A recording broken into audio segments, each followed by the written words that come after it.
Good morning mga katuto. Ayan.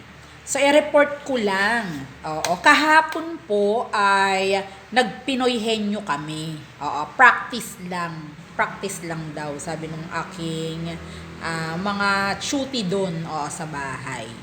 So, dalawa sila, si Ate Nicole at saka si Gabgab. Magkaklase yun eh. Grade 4. Tapos, grade 3 grade 4. Tapos may isa, si Aki, grade 4, tapos grade 5 na. So, nagpinoy henyo sila. So, sa nakita ko, kailangan talaga may orientation yung mga batang ganyan. At saka ipinaalam ko muna na kung pwede ba silang, magpaalam muna sila sa nanay tatay kung pwede ba silang ilabas sa video ko. Oo. Ayun. So, nagpaalam. Ang system naman, ang cellphone ko, zero. Zero yung charge sa kanya. Ano ba yan? Chinarge ko yun eh. Alam ko chinarge ko. Tapos nung tinignan ko, zero. So, cannot be. So, i-report ko na lang po sa inyo na kung ano yung medyo kakulangan.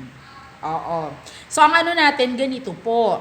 Yung mga bata talaga, kailangan ng review. Oo. Tsaka yung parang araw-araw na sa may schedule sila ng pag-aaral. Bakit? Minsan kasi sa nakikita ko, pag hindi sila at ease o kaya hindi sila praktisado na ganyan ang ginagawa, lutang. Oo, tulala. Kumbaga hindi sila ganun pa-ready na may ganyang palaro o kaya hindi sila ready na kumbaga hindi sila nag-aaral, kumbaga hindi sila nagbabasa, hindi sila aware. So mahihirapan sila sa labanan. Oo. Hindi lang ang labanan ng Pinoy henyo, kundi labanan ng buhay. Parang pag naglo-loading pa, saan ba? Minsan 'di ba may mga ganyan, yung lugar napupunta sa ibang lugar. Halimbawa, Sarangani, international daw, sa naman yan? Pilipinas. O saang region yun? Kumbaga magkakaroon ng hirap ng panghuhula o hirap sa buhay kung hindi alam ang mga bagay-bagay. Oo. So, kailangan po natin mga katuto na i-train ng ating mga bata. Araw-araw po talaga. Araw-araw. Parang yung araw-araw tayong kakain, araw-araw din kakain ang ating utak ng mga kaalaman. Kahit pa unti-unti lang. Okay, sunod po. Ayan, kailangan may confidence na kaya nila yan. Umaayaw na eh. Oo, may mga umaayaw katulad ni Gabriel. Ayoko na yan, tita. Ayoko na, hindi na ako sasali na ganyan. Kasi medyo hindi ganun pa ka-confident na alam niya yung mga bagay na yun. O kaya kinakabahan. Kahit nga si Nicole, kinakabahan po ako. Yung mga ganun. Pero anong sasabihin natin na nagtuturo sa kanila? Tayong mga nanay, tatay, yung mga medyo level up na ng kaalaman para dyan sa mga batang iyan. Sasabihin, encourage natin na kaya nyo yan. Kaya nyo yan. I-try natin. Oo, yun ang pinakamagandang doon sasabihin. I-try natin. I-try nyo. So, wala namang mawawala sa pagtatry. Tapos, syempre, since wala pang budget ang lola para sa pagpapapremyo. Tatlo sila eh. Nung una, dalawa lang si Nicole tsaka si Gabriel lang. Tapos, nung sabi ko, pagpapremyo, di sa pagkasahod na. Monday na. So, Monday na ang sahod sa trial na ang premyo sa trial na yon. No. Pero syempre bibigyan ko silang tatlo. Oo, silang tatlo na muna kasi pa lang naman, practice. 'Yon. So yung kaba nila nawala, tapos nakita ko po doon na katulad nun, ang dapat na isagot lang oo, pwede, hindi. Pero naglalagay sila ng minsan nakikita o mga ganun, yung may mga extra words na hindi naman dapat. So yun, dapat din yun, ma-omit, kumbaga dun sa mag-partner, wala yung mga ganung extra sagot kasi ikaka-plus yun sa oras ninyo at yun ang ikakatalo ninyo. Ikakatalo ng na yan, partner na yan. So ganun po ha.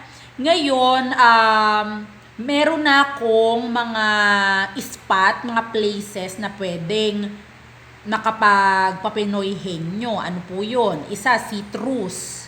Oo, ikukwento ko sa isang vlog kung bakit citrus. Sunod po, Gumaok Wide. Oo, may mga fans ako dyan sa Gumaok nung kami, mga nanay. Mga nanay nakapanood sa akin nung way back 2011 ba yun? Mga ganon. Time yun ni Ma'am Bioli na kami ng kapatid ko ay sumali ng Pinoy Henyo. Oo, nakaapat kaming laro. So, ganun po. May mga fans ako na makapagpapatunay na talagang sumali. May picture nga di ba? Sa ibang mga vlog ko dyan, na ipakita ko na sa inyo, may picture kami. Napakagandang experience. Tapos, nakatulong ako sa isang span ng pader namin sa SR, sa Santo Rosario. So, yung mga ganun na may sabi nga nito ni Gab, tita, wala naman hindi naman ako mananalo dyan O, di ba yung thinking na hindi agad mananalo? Pag mga ganyan po, hindi, i-try mo lang. I-try mo. Tapos, kapag sasali po kayo ng ganyan, isasali nyo yung mga bata, ipag-pray nyo habang lumalaban. At saka, nyo na, manalo matalo, basta ibigay ang best nila. So, yun po yun. Huwag tayong masyadong mag-cling dun sa mananalo, kasi ang nangyayari na may mental block kinakabahan. Ang sikreto dyan, enjoy. I-enjoy po natin ang pangyayari. Oo. Wag nating isiping kalaban niyang mga kasabayan yung yung mga susunod-sunod na mga magpipinoy henyo or mag-quiz o kaya kung ano mang activity yan, labanan yan. Participation na nariyan kayo, tapos ma-check nyo kung ano yung kakayanan ng inyong mga alaga, mga katutong. So, yun po yun. Enjoy lang natin para hindi tayo ma-mental block, tapos may communication silang mag-partner, hindi yung magaling lang yung nanguhula. Tapos yung pwede, hindi magaling. Hindi po ganun. Kailangan magaling din yun. Kasi sa intonation ng boses, kayo na po bahala doon. Hindi ganun. Paano kayo hindi, ganun. Dapat, i-stress nyo. Hindi. Ipa-stress nyo sa inyong mga alaga na kapag malapit na, oo, pwede. Pag malapit na, hindi yung malapit na, oo. Malapit na, pwede. Katulad kahapon, palad ang nakalagay. Palad sa hulaan. Kamay, oo. Tapos, sa kamay, na mental block na isa-isa dapat yung daliri, kuko, palad, pulso, ano pa bang nandiyan, balat, buto, internal ba, external. Pag nasa external, yun yung mga nakikita natin. Oo. Tas dire-diretso ang salita hanggang sa makuha. Ngayon, para maayos yung pagkasalita, kasi ang nangyayari, nakakalimutan na lalagpasan, nasabi na pala, hindi pa nagsabi ng oo yung may pagkabingi, halimbawa, o kayo nagdire-diretso, nalito, hindi nakapag-oo, hindi counted yun. So, po yan? Tulungan ng dalawang partner. So, yun po, Ano ang mga technique? Sa paglalaro, i-enjoy ang laro, maging confident. Ngayon,